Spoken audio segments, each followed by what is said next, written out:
قصتنا بتبدأ في مدرسة بنشوف فيها كام عيل قاعدين مع بعض، من بينهم بنت اسمها روبي كانت قاعدة بتاكل معاهم. وفجأة واحدة من البنات عينيها بقت زرقاء وبدأت ترجف، وبعدها وقعت على الأرض، وفي دقايق معدودة البنت دي ماتت، والكل اتخض ومحدش كان عارف ايه اللي حصل بالظبط. بعد كده بنعرف ان في فيروس غريب بيصيب الأطفال بس، والعلماء بيحاولوا يلاقوا حل، بس لحد دلوقتي مفيش أي علاج. مع الوقت 90% من الأطفال بيموتوا بسبب الفيروس. وبنشوف رئيس أمريكا بيتكلم بيقول ان ابنه هو كمان مصاب بالفيروس، والعلماء والدكاترة بيشتغلوا على علاج عشان ينقذ ابنه وباقي الأطفال المصابين. الرئيس بيطلب من الناس لو لقوا أي عيل مريض يبعتوه فورا لمركز السيطرة على الأمراض عشان الدكاترة هناك يعالجوهم. روبي بدورها كانت خايفة جدا، خصوصا ان امها قلقانة عليها من المرض ده. وبالليل لما الكل نام روبي راحت قعدت عند امها ومسكت ايديها، بس امها اتخضت ومشيت من قدامها. الصبح لما روبي راحت تاني لامها حصلت لها صدمة، امها ما عرفتش مين هي. روبي حاولت كتير تفكرها، حتى وريتها هدية امها اديتها لها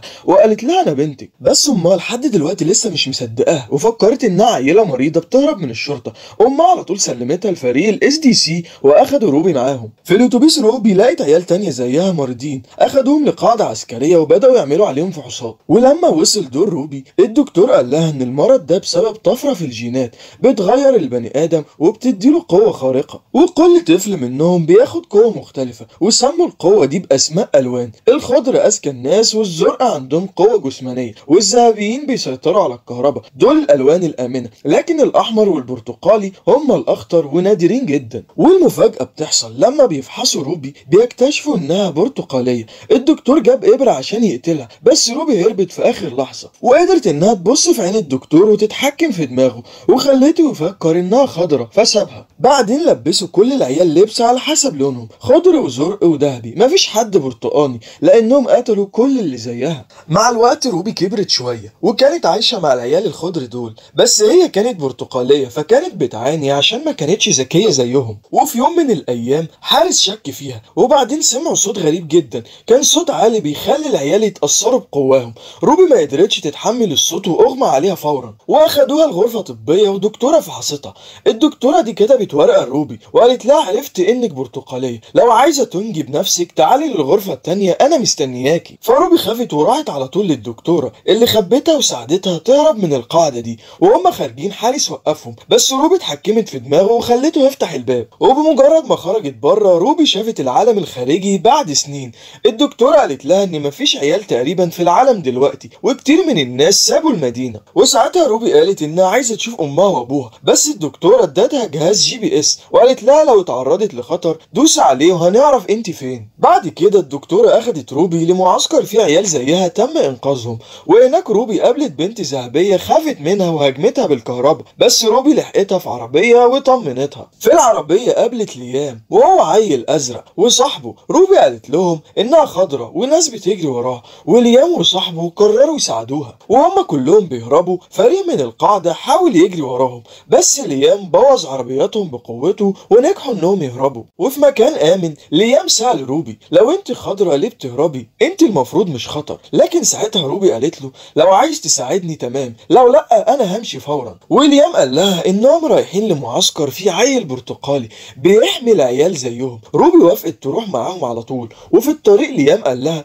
انه هرب من القاعده لانهم كانوا عايزين يعملوا جيش من العيال عشان يستخدموهم في الحروب. وبالليل وهي نايمه روبي لمست ايد ليام بالغلط وشافت ذكرياته ازاي هرب من القاعده وحاول ينقذ عيال تانية لكنه ما قدرش. البنت الذهبيه ادت روبي فستان وروبي كانت حلوه جدا فيه، وليام مدحها، بس فجاه ناس هاجموهم وروبي اتحكمت في دماغهم وخلتهم كلهم يقدروا انهم يهربوا. في المعسكر هناك شافوا تسجيل لابن الرئيس بيقول انه اتعالج وهيبقى كويس، وطلب من العيال التانية يثقوا انهم هيتعالجوا في يوم من الايام. بعد كده العيال كلهم راحوا مول مهجور اشتروا حاجات، بس عيال تانية هاجموهم برضو. البنت الذهبية استخدمت قوتها الكهربية ووقفتهم، والعيال اللي هاجموهم قالوا ان في اجهزة تتبع في روبي واصحابها وان القاعدة هتوصل لهم بسببها. بعد ما اتحركوا كلهم وهم قاعدين بالليل بيتكلموا، ليام سأل عن العيل البرتقاني اللي بيحمي العيال التانية.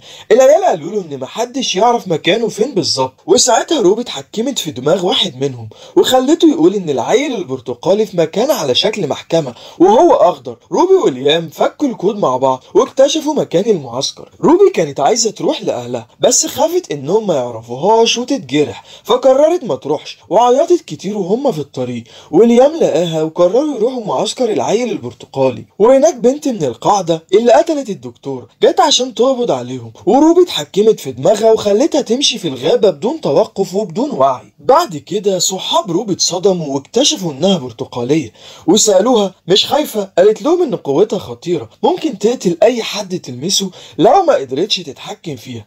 بعدين عيال بملابس عسكرية هجموهم، وواحد منهم عرف ليام وقال انهم عايزين يعيشوا في امان، واخدهم للعيل البرتقالي اللي طلع ابن الرئيس. هناك ابن الرئيس فرح جدا لما شاف روبي واصحابها، وقال ان ابوه كذب على الناس لما قال انه اتعالج، فقال لروبي انه هيعلمها تستخدم قوتها وتتحكم فيها كويس.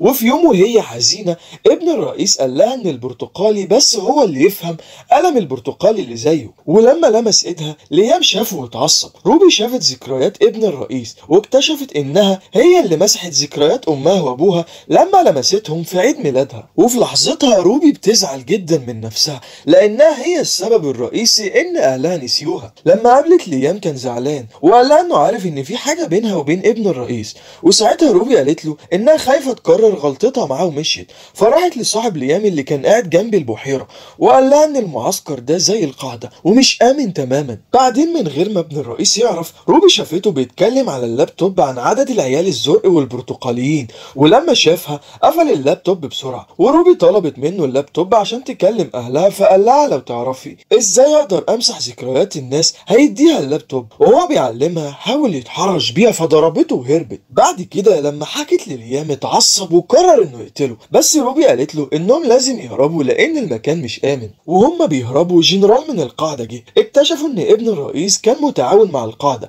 عشان يعمل جيش من العيال المتحولين دول. ليام بدأ هجومه بس روبي اتحكمت في دماغ الجنرال وقتلته فورا.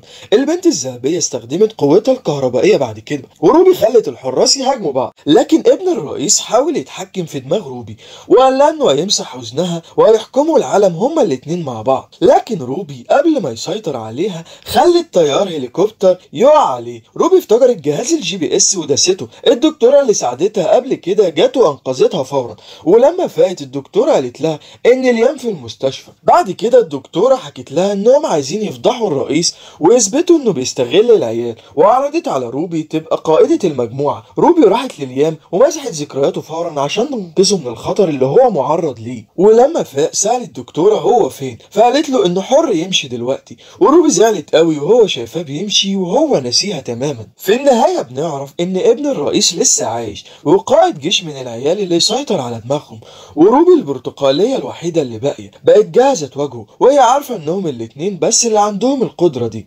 القصه بتاعتنا بتخلص بين ان الكل مستعد للمواجهه النهائيه. يا ريت لو عجبك الفيديو تعمل لايك وتشترك في القناه.